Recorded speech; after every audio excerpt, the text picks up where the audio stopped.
de Jesus. Eu queria compartilhar com você nessa manhã sobre uma espiritualidade a partir do deserto. Eu queria que você abrisse a sua Bíblia no livro de Deuteronômio, capítulo de número 8. Nós vamos começar por esse texto, tá bom? Vamos ler o texto sagrado, então. Deuteronômio, capítulo de número 8, verso de 1 em diante. Sejam todos muito bem-vindos, viu, queridos, aqui nesse lugar, nessa manhã, em nome de Jesus. Em nome de Jesus. O texto diz assim: tereis muito cuidado em cumprir todos os mandamentos que hoje vos ordeno, para que vivais, que vos multipliqueis e entreis na posse da terra que o Senhor, com juramento, prometeu aos vossos pais. Lembra-te-ás que todo o caminho pelo qual o Senhor teu Deus te guiou no deserto esses 40 anos, para te humilhar, te provar, para saber o que está no teu coração, se guardarias ou não os mandamentos do Senhor. Ele, o Senhor, te afligiu e te deixou ter fome. Depois te sustentou com um alimento, com um maná, que os seus pais não conheciam, para te dar a entender que nem só de pão vive o homem, mas de tudo que sai da boca de Deus. Que Deus em Cristo abençoe a sua palavra nessa manhã e nas nossas vidas, em nome de Jesus. Eu gostaria de começar falando sobre o deserto nessa manhã. A impressão que nós temos, e que não deixa de ser real em momento algum, por favor, eu não estou dizendo que essa impressão que normalmente nós temos, ela é errada. Eu só estou dizendo que pode haver uma outra impressão do deserto também. Mas, normalmente, a primeira impressão que nós temos do deserto é deserto como um lugar inóspito, um deserto como um lugar hostil, um deserto como um lugar de travessia, de passagem, de quem sai de uma cidade que precisa atravessar um determinado local, e esse local é o deserto, para chegar num outro local, em uma outra cidade. Partiu de um lugar em direção ao outro, e aí você tem o deserto como trajeto, como travessia. Você está do ponto A, vai para o ponto B, e entre esse ponto e esse, você tem o deserto para atravessar. É certo, o deserto também é isso. Mas lembre-se que o deserto para o povo hebreu significava liberdade, libertação. Por quê? Porque, se você não lembra, o deserto é o primeiro lugar que Deus conduz ao povo depois que o povo sai do aprisionamento do Egito. Depois que o povo sai de 430 anos de um cativeiro, de um sofrimento que se aumentava cada vez mais. A Bíblia diz que o povo começa a ir para o Egito por causa da fome que existia.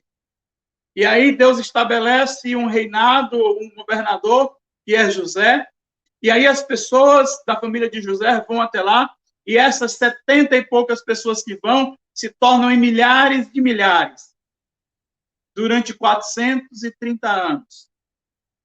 E aí eles começam a sofrer perseguição. Enquanto está legal, enquanto o cativeiro tem comida, tem água, tem bebida, tem entretenimento, tem as possibilidades de festejo, a ideia é que enquanto tem festejo, enquanto tem possibilidades de um lugar seguro, de um lugar onde se vive, onde se congrega, onde se reúne, mas, de repente, a Bíblia diz que o lugar que eles estavam cativos, o lugar onde eles estavam, vamos dizer, o lugar onde eles estavam aprisionados, traz um peso, começa a trazer um peso maior, começa a trazer uma dor maior. E aí eles clamam ao Senhor. E a Bíblia diz que Deus ouve o clamor do seu povo. E ele ouve e age em favor do seu povo, levantando um homem chamado Moisés. E esse Moisés começa a conduzir o povo. Eu acho extraordinário e, ao mesmo tempo, é algo inquietante, é algo que que mexe comigo. Por que que Deus não levou o povo de forma imediata para uma terra prometida? É óbvio que precisava de um trajeto, é óbvio que precisava de um caminho de ponto A para o ponto B. Mas quando eu leio esse texto, quando eu leio a perspectiva do tempo de 40 anos que eles levaram para chegar do A a B, eu fico pensando por que que Deus não encurtou caminhos, e é comumente nós pensarmos isso.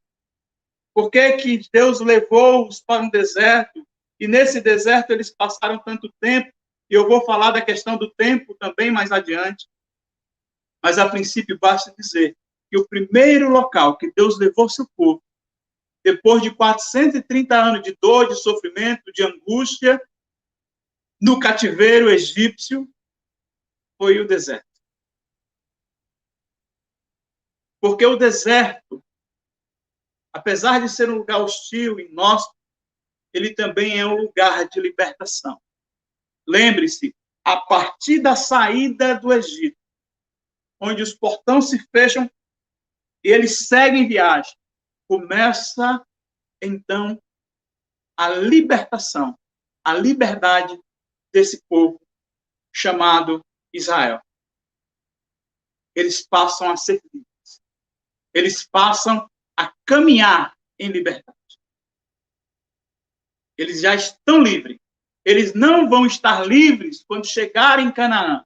Eles já estão livres ao sair dos portões do Egito. A nossa perspectiva de liberdade é que eles alcançarão a liberdade só quando chegarem na Canaã. Mas, na verdade, eles já estavam livres. Na verdade, eles já tinham sido postos em liberdade. O alvará de soltura já o dava direito a partir da porta do encarceramento do Egito para fora. Eles já eram pessoas livres. O Egito é um lugar de liberdade. O deserto é um lugar de liberdade. Mas o deserto também é um lugar pedagógico. Pedagógico da expressão de pedagogia, da expressão de que alguém está conduzindo a criança ao aprendizado ou à idade adulta.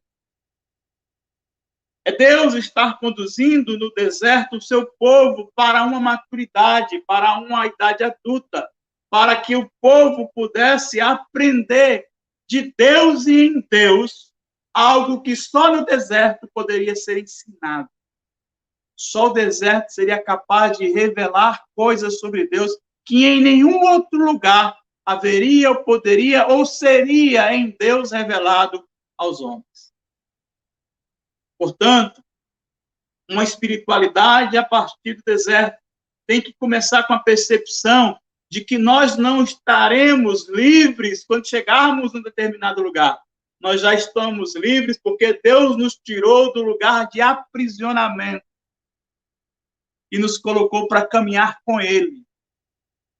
Porque o que se deve entender e perceber e ver no texto sagrado é porque enquanto Deus mandava seu povo para o deserto, na verdade, Deus não mandava o seu povo na direção do deserto, mas Deus o conduzia no deserto, não era para o deserto, é como se Deus falasse assim, olha, eu vou mandar vocês numa missão e vou esperar vocês do outro lado lá em Canaã. Não, Deus está dizendo, eu vou permanecer com vocês durante toda a caminhada, durante todo o caminho, vocês vão ter o privilégio de ter a minha companhia, a alegria de o Deus presente, do Deus Emanuel ser conhecido em Israel, ainda quando o Emanuel não tinha sido conhecido aos homens através do seu nascimento, há menos ou há quase 2000 anos atrás.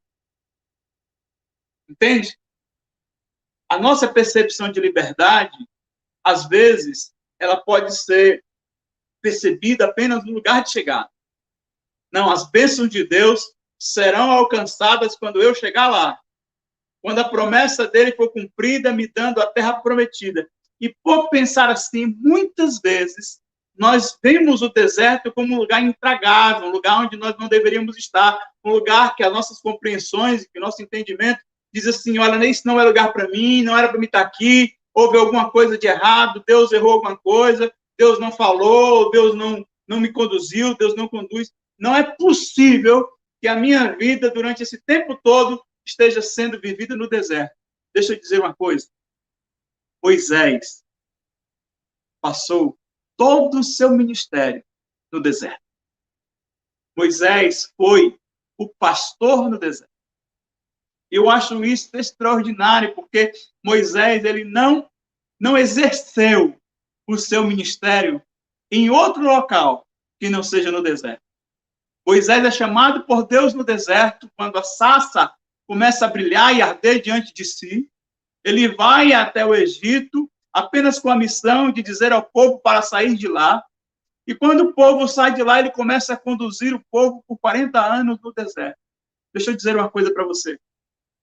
O deserto é um lugar onde se é possível, sim, servir a Deus e também servir ao próximo, a quem está do lado, ao nosso semelhante. O deserto, apesar de ser um lugar inóspito, um lugar difícil, mas o deserto também tem que ser enxergado como um lugar onde Deus me possibilita servir a Ele e também servir ao meu próximo, que comigo está no deserto, ao meu par que está comigo no deserto. Eu acho isso extraordinário em Deus. Eu acho isso maravilhoso em Deus, porque o deserto é um lugar de libertação, onde nós já não estamos mais aprisionados, onde nós não estamos mais presos, onde nós não precisamos rogar mais a Deus por liberdade. Nós já estamos livres. Nós estamos indo em direção a uma promessa de Deus, que é a glória eterna, que é o céu, que é a nova Jerusalém e a nova terra. Todavia, nós estamos na trajetória, na travessia, no caminho. E no caminho, nós servimos a Deus, nós servimos ao próximo. Eu acho isso extraordinário na vida de Moisés, na vida das pessoas que caminharam no deserto. Sobretudo na vida de Moisés, porque Moisés ele não está servindo no deserto na perspectiva, e lembra daquilo que eu falei de Jó na semana passada? Se José do Egito tivesse sido morto no calabouço, se não tivesse sido governador de Israel, Moisés ele não foi governador do povo, nem foi o grande líder do povo em Canaã. Ele não foi profeta de Deus, ele não foi juiz de Israel, ele não foi absolutamente nada em Canaã. Ele não alcançou Canaã. Isso não quer dizer que Moisés não teve a presença de Deus no deserto. Isso não quer dizer que Moisés não tenha se cumprido a promessa de Deus na vida de Moisés. Um pastor amigo, alguns anos atrás, lá para os início dos anos 90, falou assim, se essa história de Jesus, do reino dos céus, não for verdade, já valeu a caminhada. Entende? Já valeu a caminhada. A caminhada ela é tão importante quanto chegar lá. Porque é a caminhada que vai nos dando percepções sobre Deus, conceitos sobre Deus, para nós chegarmos. Então, nós já vimos aqui que o deserto é um lugar de libertação, o deserto é um lugar de pedagogia de Deus, onde Deus vai conduzir o seu povo em maturidade. A gente não sabe quanto tempo tem, ou quanto tempo vai ser esse caminho, mas a gente sabe que nesse caminho Deus vai conduzir a nossa vida, vai conduzir a nossa espiritualidade, conforme a sua bondade e a sua vontade nas nossas vidas. Nós vimos também que o deserto é um lugar que a gente pode e deve participar do pastoreio mútuo na vida uns dos outros. Vai ter momento que a gente vai estar como os espias, como os 10 espias que voltaram, sem nenhum tipo de fé. Vamos olhar para as circunstâncias, para a diversidade, vamos dizer, os gigantes são grandes. Lá não é tão legal assim, eu acho que lá a gente não deve ir.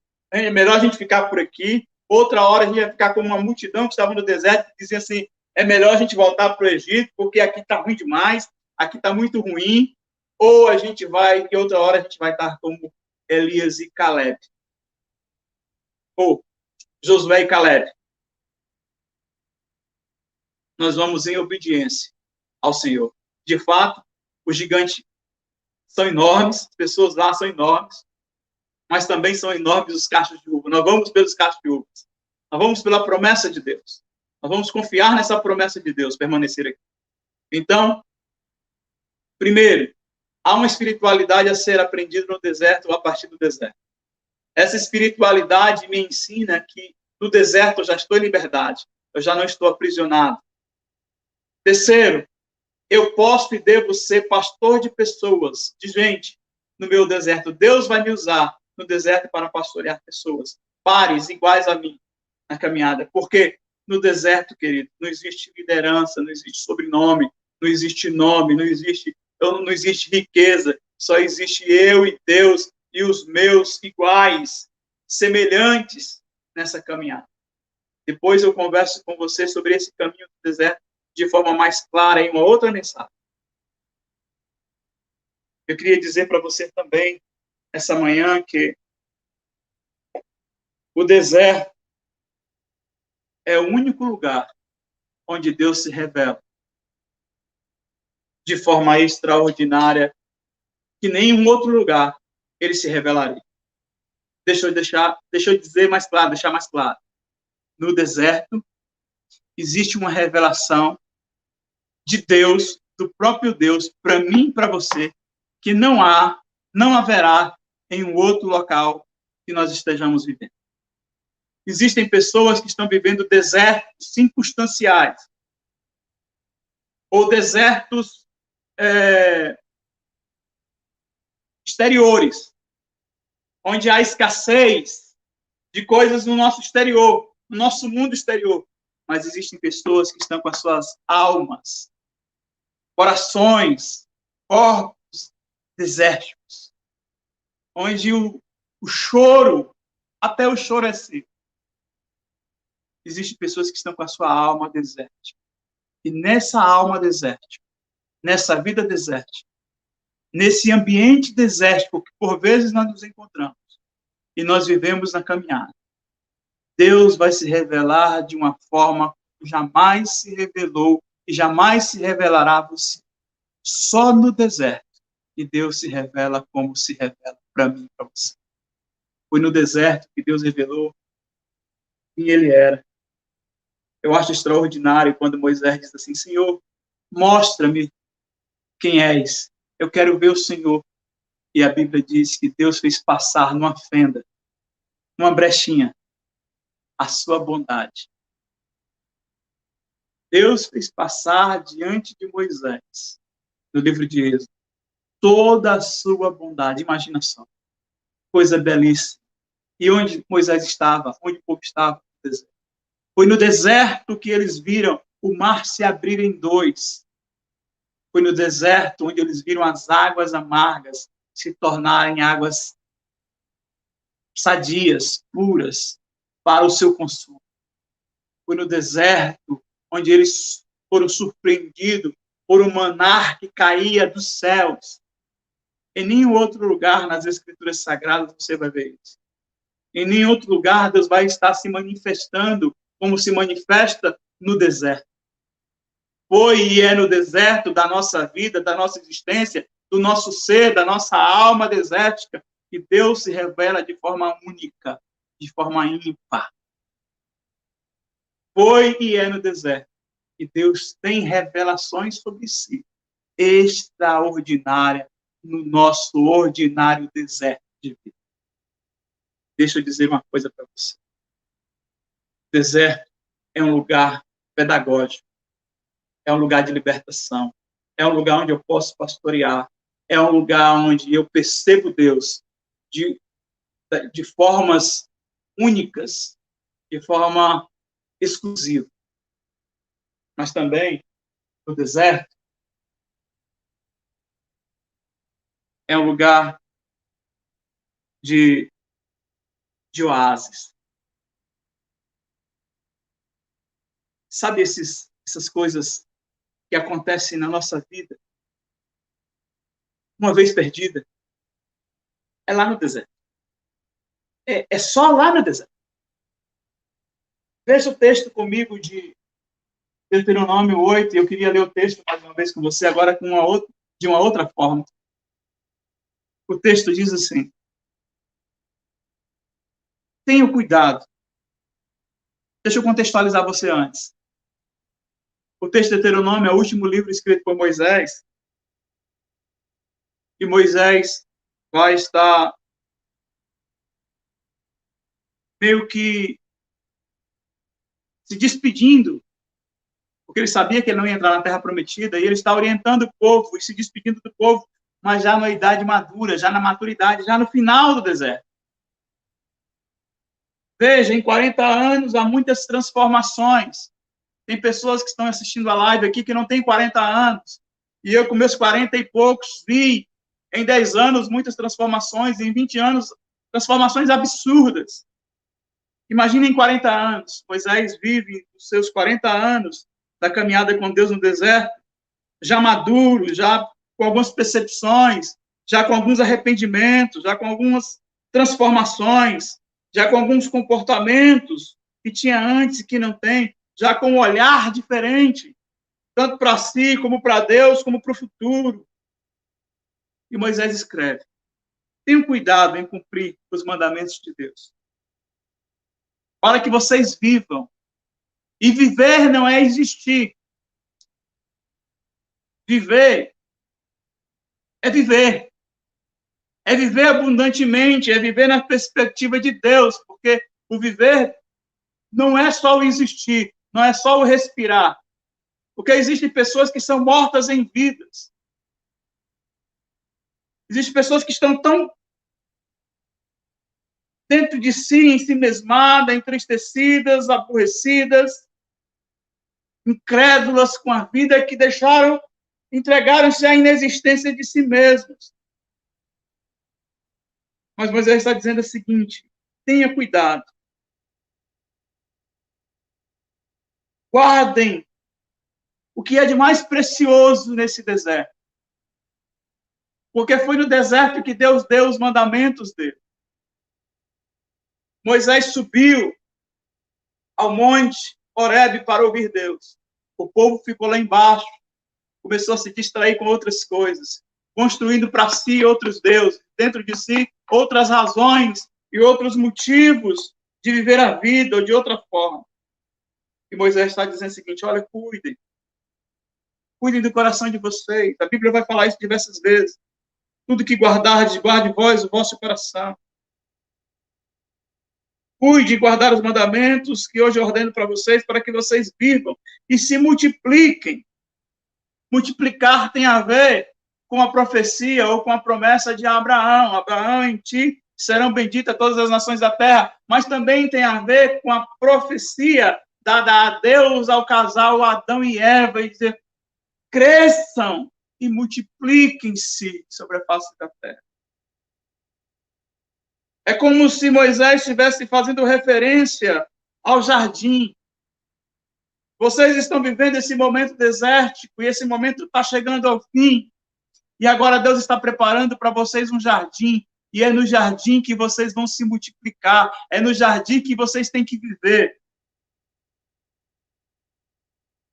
Entrem na terra que eu prometi como juramento aos vossos pais, a Abraão, a Isaac, a Jacó. Lembra pelo caminho, lembra de todo o caminho. Eu acho extraordinário esse texto, porque Moisés está dizendo: não lembra só das coisas boas que aconteceram no caminho. Não lembra só dos livramentos, não lembra só daquilo que de bom aconteceu, não lembra só da travessia do mar, não lembra só do manar do céu. Lembra de todo o caminho, porque a dor também tem a sua aprendizado, tem o seu aprendizado.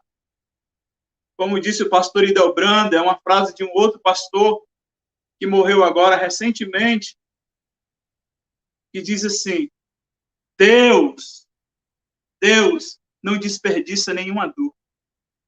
Moisés está dizendo assim: lembra-te de todo o caminho pelo qual o Senhor teu Deus te guiou no deserto. Deus não guiou para o deserto, não conduziu, não disse assim: vocês vão sair do ponto A para o ponto B, e aí, enquanto vocês estão no ponto A, indo para o ponto B, vocês estão sozinhos. Se virem. Não, não. Deus disse assim, Moisés disse assim: lembra-te de todo o caminho pelo qual o Senhor te guiou no deserto. Deus estava presente. Ora por uma coluna, ora por uma nuvem, ora providenciando maná, ora providenciando sustento, água para a vida deles, ora fazendo milagres, ora simplesmente sendo presente toda hora, em todo instante. Lembra-te de todo o caminho pelo qual o Senhor teu Deus te guiou no deserto esses 40 anos. Queridos, eu não sou matemático, Deus não me chamou para fazer matemática, Deus me chamou para ser pastor. Mas deixa eu dizer uma coisa, foram 430 anos. Para 40 anos é 10%.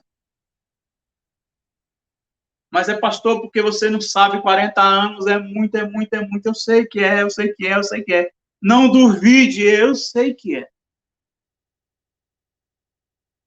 Mas deixa eu dizer uma coisa para você. Durante esses 40 anos, no deserto, Deus levou o povo para humilhar. E a gente não pode pensar na palavra humilhar no sentido nosso, que o patrão usa para humilhar você, que é empregado. Que aquele que diz ou que se acha que tem poder, usa para humilhar aquele que nada tem. Não é essa humilhação, é humilhação de úmido, de humus. Deus conduziu você durante esses 40 anos para tornar a sua vida, que é desértica, que é árida, em uma vida umedecida, para que ela se torne uma vida pronta para o plantio que Ele quer fazer em você, para o jardim que Ele quer construir em você. Deus não está nos conduzindo apenas para um jardim. Deus quer fazer de nós um lindo jardim. E em nós, um lindo jardim. Nós, e a partir de nós, esse jardim servirá de alimento, de sustento, de descanso, de passeio para tantas outras pessoas. E para te provar. E para saber o que estava no teu coração. Deixa eu dar uma pausa aqui. A nossa teologia, às vezes, chega mais rápido do que... A palavra de Deus chega muito mais rápido aqui, na nossa teologia, do que no nosso coração. Deixa eu dizer uma coisa para você. Talvez você já esteja pensando assim, saber o que estava no meu coração? E Deus não é onisciente, não? E Deus não sabe tudo, não? A Bíblia não diz que ainda a palavra não chegou à boca e o Senhor já conhece? Isso quer dizer que Deus conhece o meu coração. Sim, é verdade. É verdade, querido, você está certo. Todavia, não leia o texto com os assombros teológicos e as informações teológicas que você tem aqui, mas leia o texto com aquilo que Deus quer falar aqui. O conceito de onipresença, de onisciência, de onipotência não está definido na teologia da igreja protestante ainda. Moisés só está comunicando para o povo, na sua narrativa, ao próprio povo, que Deus estava conduzindo eles para que eles soubessem como estava o coração dessas pessoas nessa unificação da alma e do ser. É sobre isso que Moisés está falando. Não sobre a consciência de Deus, saber ou não sabe o que vai acontecer, se sabe de um fio de cabelo ou se não sabe. Essa não é a hora de nós fazermos teologia. É a hora de nós deixarmos a palavra de Deus entrar no nosso ser e no nosso coração. O texto continua e diz, para saber o que estava no teu coração, se guardarias ou não os mandamentos de Deus. Ele te afligiu e te deixou ter fome. Eu não vou nem entrar nessa questão, porque basta você ouvir a mensagem do domingo anterior, sobre a questão de Jó, que fala muito mais sobre isso do que eu poderia falar a partir de agora sobre isso. Ele te afligiu e te deixou ter fome. Depois te sustentou com maná que você não conhecia e que os teus pais não conheciam.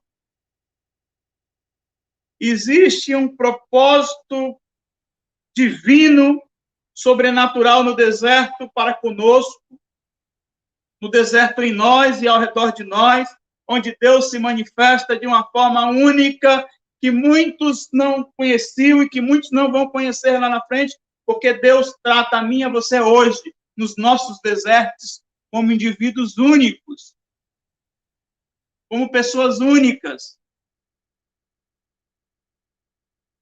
Ele te afligiu, ele te sustentou com o maná que você não conhecia, nem os teus pais também conheceram, para te dar a entender que nem só de pão viverá o homem. Por último, nessa manhã eu queria dizer uma coisa para você. A partir desse final desse verso. Esse texto é repetido em Jesus e por Jesus, em um outro deserto. Lembra? Nem só de pão viverá o homem, mas de tudo aquilo que sair da boca de Deus o Pai. A Bíblia diz, lá em Lucas, capítulo 4, verso de 1, se eu não me engano, a 12 ou a 14, diz assim: Jesus estava cheio do Espírito.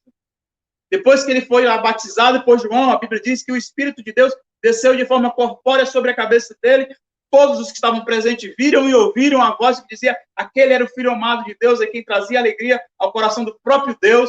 E ele estava cheio, plenificado de Deus dentro do humano, Jesus do Nazareno. Ele está cheio.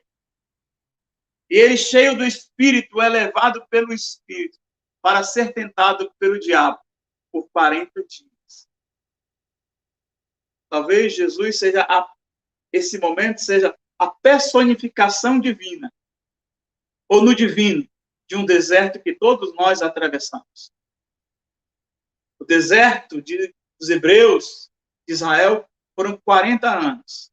O de Jesus foram 40 dias. E o texto de Lucas diz que todos os dias o diabo o tentou. A narrativa conta de 3 tentações, mas o livro de Lucas diz que todos os dias Satanás o importunava, o tentava, procurava persuadi-lo. E o texto de Lucas diz mais: depois que o diabo sai da sua presença, ele sai, mas ele sai com a perspectiva de voltar em um outro momento.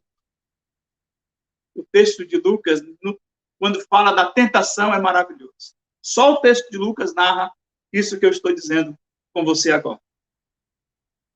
Deixa eu dizer uma coisa. Deserto também é um lugar de tentações. Quantas vezes o povo de Israel não quis voltar para o Egito? Quantas vezes não passou no coração deles que aquilo que Deus falara para ele não ia se cumprir jamais? Que as promessas de Deus não se cumpririam nele? Quantas vezes eles não têm ouvido ou percebido a vozinha do adversário, do inimigo das nossas almas, com seus dados inflamados, chega na nossa mente e no nosso coração de tal forma que a gente para, respira e diz assim: não é possível que Deus não me atenda, não é possível que Deus não me ouça, não é possível que Deus tenha me trazido aqui, não é possível que Deus me trouxe para esse deserto. Ele já não via que eu estava sofrendo horrores no Egito. E ao invés dele trazer libertação, lembra da palavra libertação? Que a gente conversou no início? Ao invés dele trazer libertação para mim, ele traz mais angústia, mais dor, mais sofrimento. Percebe? É a tentação de querer voltar para trás, é a tentação de querer estar livre por estar livre, de querer que se cumpra de forma imediata aquilo que Deus prometeu. A gente não consegue entender que os processos pedagógicos de Deus, de condução à nossa vida à maturidade, a fazer o nosso coração desértico, árido, se torne umificado, para que possamos sermos nele ou enxertado a partir dele em nós, vida que possa produzir vida e alimentos para sustentar outras pessoas. A gente não percebe. A primeira grande tentação de Jesus era matar a fome, matar aquilo que estava de imediato. Transforma essas pedras em pães, porque você pode fazer isso. Eu posso. Posso todas as coisas em Deus, aquele que me fortalece. Mas, como diz o texto, será que isso é conveniente? E é conveniente a quem? A mim? Ou a mensagem do Evangelho que, a partir de mim, Deus quer anunciar às pessoas? Preste atenção. O deserto é um lugar de tentações. O povo foi tentado a adorar e adorou outro bezerro. Jesus também foi tentado a adorar outros deuses. Mas antes de ser tentado a adorar outros deuses, Jesus foi tentado a usar do seu benefício angelical. Manda os teus anjos e eles serão dado ordens a eles ao teu respeito.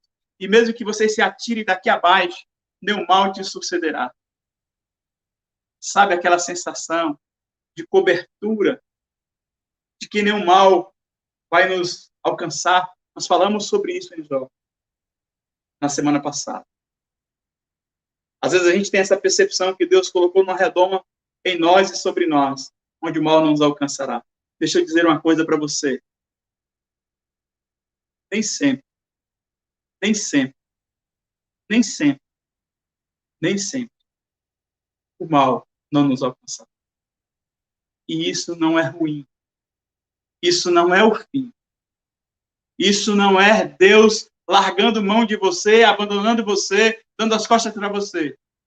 Isso é uma pedagogia que só aprende aqueles que passam. E sofrem só aqueles que passam, mas também que só aprende aqueles que passam. Por fim, Jesus foi tentado numa das tentações que acontece o tempo inteiro conosco. O tempo inteiro é colocado um prato de lentilha diante de nós. Lembra do Esaú e Jacó? Nessa troca por uma necessidade imediata, por aquilo que está por vir de eternidade. Eles estavam querendo trocar a caminhada de 2, 5, 10, 15, não sei, 40 anos. Talvez você queira trocar a sua caminhada de 2 anos, 3 anos. Mas, pastor, mas Fabrício está horrível. Eu estou padecendo de todas as formas, eu estou padecendo de todos os jeitos possíveis, imaginários. A minha dor está escancarada para o mundo, as minhas chagas estão abertas, a minha alma está em sede árida. Você não sabe da minha vida, por isso você está dizendo isso. Eu posso não saber da sua vida, mas eu sei que o Senhor sabe. E o Senhor libertou você para caminhar com Ele. Se esse deserto vai ser 2 anos, 3 anos, 4 anos, 5 anos, 10 anos, 40 anos, ou por toda uma vida como foi de Moisés, aí já não compete a mim e nem compete a você saber. Não compete a mim nem a você saber. Deixa eu dizer uma coisa. Todos os dias nós somos tentados. Pela riqueza. Não pela riqueza monetária, financeira, mas pela escravidão do Egito. De querer voltar. De achar que lá era melhor do que aqui. De achar que eu não possa e nem deva sofrer tanto quanto eu estou vivendo ou sofrendo. Nas dimensões mais angustiantes e pavorantes do ser e da alma. Deixa eu dizer uma coisa para você. Quem te prometeu o tudo não foi o Senhor. Tudo que você vê, tudo que os seus olhos vê, tudo que os seus olhos cobiçam, não foi o Senhor. Mas o Senhor te prometeu uma terra prometida. Um jardim novo, onde não haverá dor, onde não haverá lágrima, onde não haverá sofrimento. Esse tempo tem sido um tempo de muitas lágrimas para muitos, para todos nós, com certeza muitos. Mas deixa eu dizer uma coisa. O Senhor, diz a palavra, enxugará dos nossos olhos todas as lágrimas. Deixa eu dizer uma coisa. O Senhor está aí no teu leito, chorando junto com você. O Senhor está aí na sua cama, na sua rede, chorando com você. O Senhor está do seu lado.